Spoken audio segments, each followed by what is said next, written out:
ओम सच्चिदानंदेश्वराय नमो नमः। मैं आचार्य नरेंद्र मैत्री। मेरी पुस्तिका वेदधाम संस्कार संचेतना क्रमशः भाग 10। वेदधाम संस्कार संचेतना। संस्कारों के क्रम में पांचवा संस्कार नामकरण संस्कार है।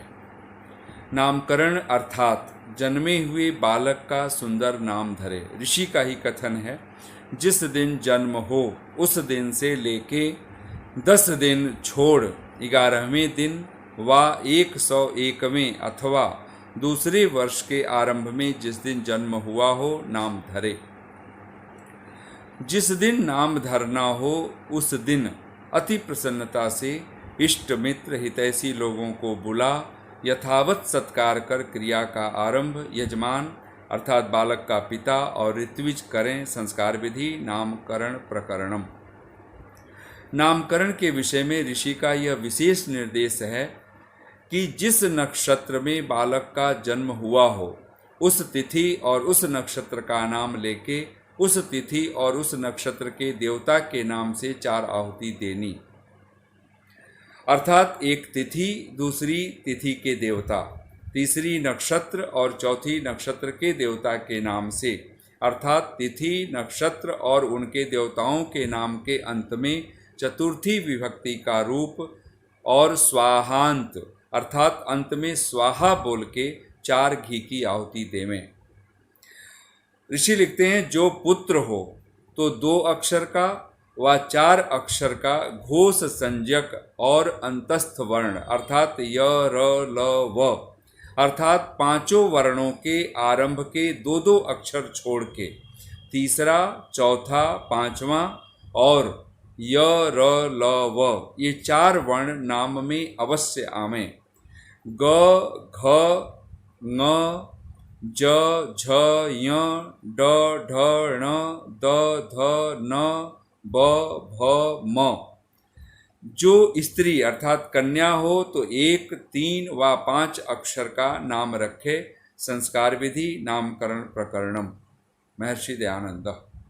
इस प्रकार इस संस्कार से संबंधित होम आदि की संपूर्ण विधि संपन्न करके ऋषि लिखते हैं, परमेश्वर की स्तुति प्रार्थना उपासना करके बालक को आशीर्वाद देवें कि हे बालक, त्वम आयुष्मान वर्चस्वी तेजस्वी श्रीमान भूयाः अर्थात हे बालक, तू आयुष्मान, विद्यावान, धर्मात्मा, यशस्वी, पुरुषार्थी, प्रतापी, परोपकारी श्रीमान हो। संस्कार विधि नामकरण प्रकरणम। संस्कारों के क्रम में छठा संस्कार निष्क्रमण संस्कार है। इस संस्कार के विषय में महर्षि दयानंद का कथन है, निष्क्रमण संस्कार उसको कहते हैं कि जो बालक को घर से जहाँ का वायु स्थान शुद्ध हो वहाँ भ्रमण कराना होता है। उसका समय जब अच्छा देखें तभी बालक को बाहर घुमावें अथवा चौथे मास अर्थात महीने में तो अवश्य भ्रमण करावें।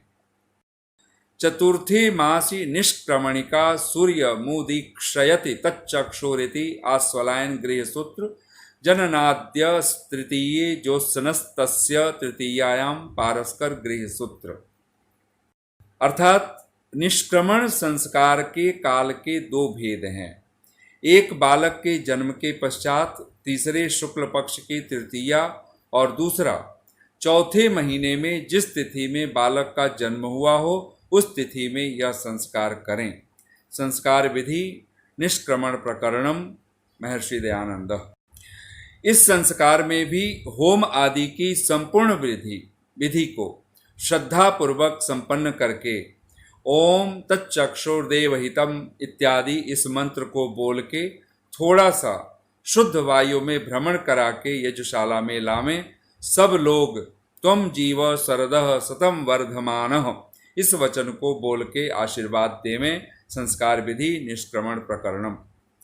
संस्कार में आए हुए सभी का यथा योग्य सत्कार करके ऋषि लिखते हैं, रात्रि में चंद्रमा प्रकाशमान हो तब बालक की माता लड़के को शुद्ध वस्त्र पहना दाहिनी ओर से आगे आके पिता के हाथ में बालक को उत्तर की ओर सिर और दक्षिण की ओर पग करके देवे। और बालक की माता दाहिनी ओर से लौटकर बाईं ओर आ अंजलि में जल भर के चंद्रमा के सम्मुख खड़ी रह के ओम यददश चंद्रमसि इत्यादि इस मंत्र से परमात्मा की स्तुति करके जल को पृथ्वी पर छोड़ देवे। तत्पश्चात बालक की माता पुनः पति के पृष्ठ अर्थात पीछे की ओर से पति के दाहिने पार्श्व से सम्मुख आके पति से पुत्र को लेके पुनः पति के पीछे होकर बाईं ओर आ बालक का उत्तर की ओर सिर दक्षिण की ओर पग करके खड़ी रहे और बालक का पिता जल की अंजलि भर के ओम यददश चंद्रमसि इत्यादि इसी मंत्र से परमेश्वर की प्रार्थना करके जल को पृथ्वी पर छोड़ के दोनों प्रसन्न होकर घर में आवें। संस्कार विधि निष्क्रमण प्रकरणम। महर्षि दयानंद बहुत बहुत धन्यवाद।